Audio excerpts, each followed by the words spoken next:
하고 있습니다. 그런 과정에서 사실 노인학대를 가정의 90%가 되는 학대를 예방한다는 측면이 제가 현장에 일하면 제가 할 수 있을까라는 어떤 기존 전제에서 부정적으로 시작을 했었는데, 사실은 그나마 이제 우리가 같이 할 수 있었던 부분은 현장에서 그나마 정책적인 부분을 해결할 부분들을 사실은 현장에서 많이 우리가 미리 대응을 해왔고 사례 발표해왔기 때문에 그래도 어느 정도 우리가 가정에 제약되고 발생을 예방하고 대응할 수 있던 큰 일이 아니었나 생각해 봅니다. 그런 과정에서 사실은 저는 이제 현장에서 노인보호 전문기관 입장에서 실천적인 어떤 대안을 얘기를 하고요. 또 두 번째로는 각종 법률과 정책을 통한 제도적인 차원에서 지원을 드리려고 생각을 하고 있습니다. 구체적인 부분을 먼저 말씀드리면, 먼저 첫 번째 가해자와 피해자에 대한 어떤 가족 치유적인 통합적인 접근과 서비스 전문성이 필요하다고 생각됩니다. 저희 노인보호 전문기관은 그 기관의 명칭과 마찬가지로 노인보호의 중심으로 되어 있습니다. 한마디로 피해자 중심의 피해 노인 중심으로 피해 노인에 대한 치료, 상담, 물시보호를 통한 사례 관리를 진행하고 있는데, 근본적인 어떤 노인학대에 대한 치유가 되기 위해서는 가해자 상담이 또 치료가 서비스가 아주 병행을 해야지만 또 통합적으로 지원됐을 때 근본적인 이 노인학대 문제를 해결할 수 있다고 생각됩니다. 그런 측면에서 이 통합적이라는 말씀을 사용하는데, 가해자 따로 피해자 따로가 아니라 가족 치료에 접근해서 같이 접근해서 치료할 수 있는 부분이 필요합니다. 현재 우리 노인보호 전문기관에서는 사실은 피해 노인 중심으로 하고 있고 가해자 상담이나 치료는 거의 사실은 되지 못하고 있는 형편인데, 그런 부분에 있어서 사실은 앞에서도 언급한 바와 같이 사법적 가해자에 대한 사법적 처벌 중심이 아니라 근본적인 원인을 파악해서 또 원인별로 알코올 중독이라든지 또 정신질환에 대한 가해자에 대해서 그들에 맞는 맞춤형 통합적인 지원 서비스가 필요하다고 생각이 됩니다.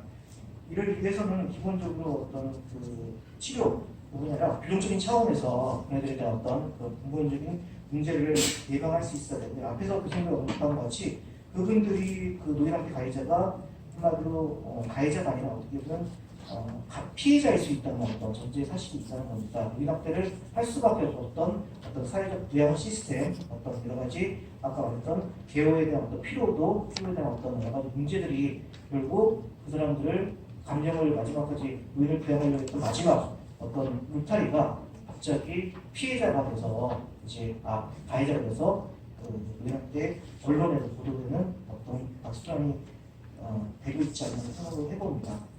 두 번째, 그래서 첫 번째 그 PPT를 보시면 그런 차원에서 가해자와 피해자에 대한 통합적인 어떤 서비스를 위해서 우리 공동 모금회를 통해서 우리 지방 모금회가 8개 지방 노인보호전문기관을 통해서 라이프 케어 사업을 하고 있습니다. 이 사업은 가해자를 통합적으로 지원하면서 노인학대에 대한 재학대 발생을 방지하기 위한 어떤 시스템 구축을 위해서 모금회 사업으로 이제 민간 모금회 사업을 통해서 시작이 되었고요. 전국에 34개가 있는 노인보호 전문기관도 사실은 2000년도에 바로 이제 민간에서 시작된 공동 모금회 사업으로부터 시작이 되었습니다. 그런 여러 가지 인식들이 결국 제가 정부 사업으로 전환됐듯이 재학대 발생을 위한 여러 가지 플랫폼 사업이 결국은 실효성을 거둘 거라고 기대를 해봅니다. 두 번째는 계속 앞에서 언급한 바와 같이 잠재 사례에 대한 효율적 사례 관리를 통한 예방통적 사업이 접근이 필요하다고 합니다. 자, 그런 부분에 있어서 저희 노인보호 전문기관은 학대 사례를 응급 사례, 비응급 사례, 잠재 사례로 구분하고 있고, 또한 이 학대 사례와 더불어서 일반 사례와 구분을 하고 있습니다. 우리 중앙보호 관장님께서도 언급한 바와 같이 아동보호 전문기관의 경우 학대 사례가 있고 또 잠정 사례로 보지만 잠재 사례로 보지만 조기 지원 사례로 보면서 통합적인 어떤 사례 관리 차원에서 조기 지원 사례를 예방적 차원에서 사례 관리를 하고 있습니다. 또한 우리처럼 일반 사례로 이렇게 관리를 하고 있고요. 그런 부분에 있어서 사실은 지원에 대한 차이도 있을 겁니다. 그런 부분에 있어서 아동보호 전문기관은 15명의 지원이 평균적으로 운영이 되고 있고, 저희 노인보호 전문기관은 평균 9명의 지원으로 하고 있기 때문에 사실은 조기 지원 사례에 대한 그 아동보호 전문가처럼 현장조사팀, 조기 지원 사례, 초기 대응팀 해서 팀별로 사례 관리와 현장조사를 구분해서 전문적으로 실시를 하고 있는데, 저희 노인보호 전문가는 그런 현장에 있어서 그런 구분해서 효율적으로 사실은 서비스가 되어지지 않습니다. 사실 우리가 응급사례에 대한 부분에서 비응급사례로 구분하고 있는데 거기 비응급사례와 잠재사례가 사실은 구분을 하는 어떤 평가 척도가 아주 모호한 상태에 있습니다. 그리고 또한 잠재된 사례에 대한 어떤 관리가 사실은 가정 내 학대 예방에 대해서 가장 키워드라고 할 수 있는데 사실은 잠재 사례에 대한 어떤 전문적인 서비스 개입이라든지 효과적인 개입이 사실은 안 된다라고 사실 저는 볼 수 있겠습니다. 그런 부분에 있어서 잠재 사례에 대한 어떤 사례 관리를 하기 위한 어떤 목표가 구축도 필요하다고 보고 있고요. 그런 측면에서 거시적인 측면에서 이 잠재된 사례를 기존에 있는 치료 주체가 아니라 발굴할 필요가 있다고 생각됩니다. 그 노인학대 7가지 유형 중에서 자살이 대표적인 어떤 잠재 사례로 볼 수 있는데 자살은 어떻게 보면 그 사안에 따라서 응급 사례, 비응급 사례, 잠재 사례로 해서 학대 사례를 다 구분을 하고 있습니다. 사실은 이런 부분에 있어서 사실은 OECD 노인 자살률 1위라고 하는 불명에서 어떤 그런 지표에 있어서 사실은 노인 자살에 대한 부분들은 저희 지방 노인보호 전문기관에서 사례 관리로 해야 될지에 대한 부분들을 아직까지도 우리끼리도 지금 좀 자기 방어 형태를 택해서 사례 관리할 것인지에 대해서 아직 감론 불가하고 있습니다. 하지만 어떤 가정 내 학대 재발 방지와 어떤 근본적인 예방을 위해서는 사실은 노인 자살 어떤 위기에 대한 대응을 해야 된다고 보고요. 어떻게 보면 노인 자살을 인권에 대한 어떤 자기 결정권을 넘어가서 사실 하기가 어렵다라고 볼 수 있겠지만 사실은 노인의 자살의 어떤 원인력을 보게 되면 사실은 노인 그 빈곤으로 인한 소득의 생계를 인한 어떤 어려움으로 인한 자살을 겪게 된다면 생명의 자기 결정권이라고 하기는 어려울 것 같고요. 외국처럼 안락사, 행복하지만 내 생명을 내 스스로 적정한 시기에 결정하겠다는 어떤 자기 결정권이 아니라 우리나라 노인들은 돈이 없어서 빈곤하기 때문에 죽는 노인들 같은 경우를 자기 결정권으로 존중해야 될지 그런 부분에서는 예방적 차원에서 적극적인 대입이 필요하고 오늘 주제와 마찬가지로 권리 옹호적인 측면에서 장기적으로 노인 자살에 대한 사업들을 저희 기관에서 예방적 차원에서 잠재된 사례로 치부해서 해야 된다고 생각됩니다. 그리고 우리가 해야 될 일이 어디까지인지를 생각하는 것보다 우리가 어디까지 일을 해야 될지를 생각하고 거기에 대해서 무엇이 필요한지를 고민할 시기라고 생각됩니다. 그러한 부분에 있어 두 번째 표를 보시면 저희가 위기 노인 자살 예방 사업이라고 해서 모금회를 통해서 사실은 그 자살 노인에 대한 어떤 사례 관리를 했는데요.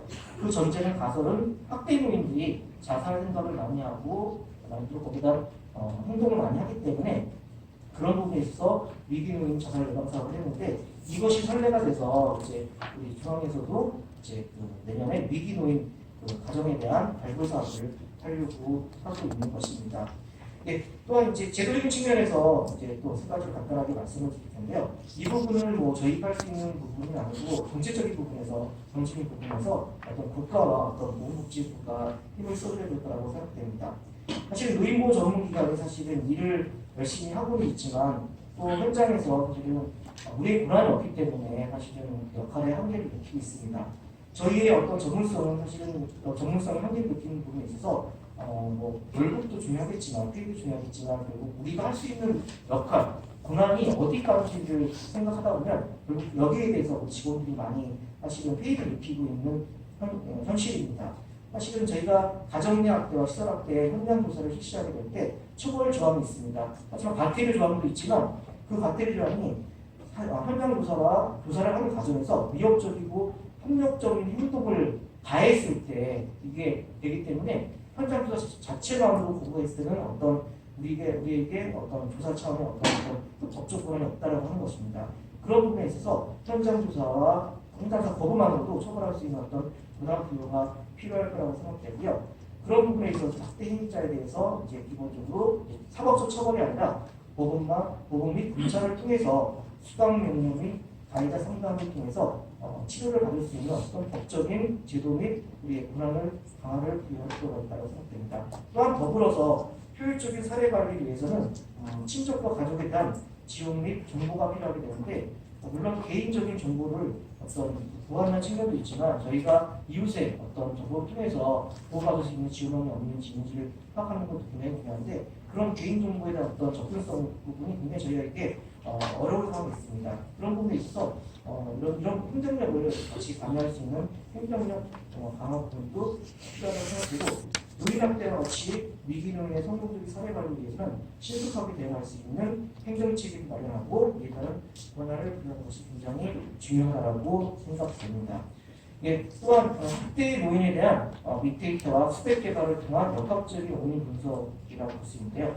현장에 계신 분들이 생뚱맞게 생각할 수도 있을 텐데 이 부분은 얼마 전에 그 위기노인 자살 예방 사업을 하면서 인하대 물리학과 교수님과 같이 했던 프로젝트입니다.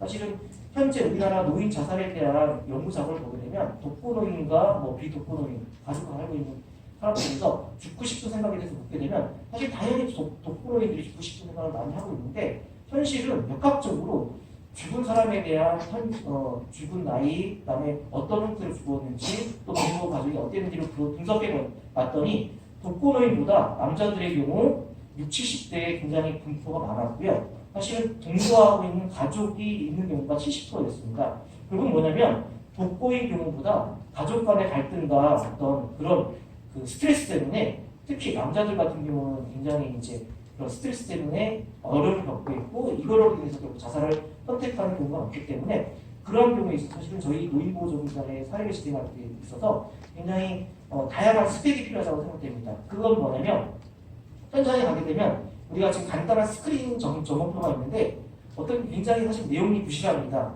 이거 갖고 잠재 사례도 거쳐가고요, 응급 사례, 비응급 사례를 거쳐가게 되는데 사실 이렇게 되게 좀 비과학적이고 이렇게 우리 주관적인 척도에 의해서 판정을 하는 게 아니라 태블릿 PC 갖고 가면서 다양한 어떤 스펙을 개발해서 그 안에는 어르신에 대한 정보 입력하고요, 그다음에 이웃에 대한 어떤 정보들도 같이 입력하면서 이 사람이 어떠한 경위에서 이런 학대를 받고 앞으로 어떤 사례에서 이 부분들이 계속 잠재된 사례가 될지 굉장히 응급한 사례가 될지 비응급한 사례가 될지를 객관적으로 판단할 수 있는 어떤 모듈을 제공을 해준다고 생각합니다. 그런 부분에서 우리 중앙노인보호원이 이거를 리포팅과 개발을 하고 있는 걸로 알고 있는데 그렇게 되면 현장에 계신 분들은 굳이 또 집에 사무실 와서 상담을 작성할 필요 없이 바로 현장전을 통해서 바로 이제 모든 그런 스펙을 통해서 이제 다 모든 정보가 입력이 되고요. 그 입력이 결국 그 학대 판정표로 나오기 때문에 그런 객관적인 기초에 의해서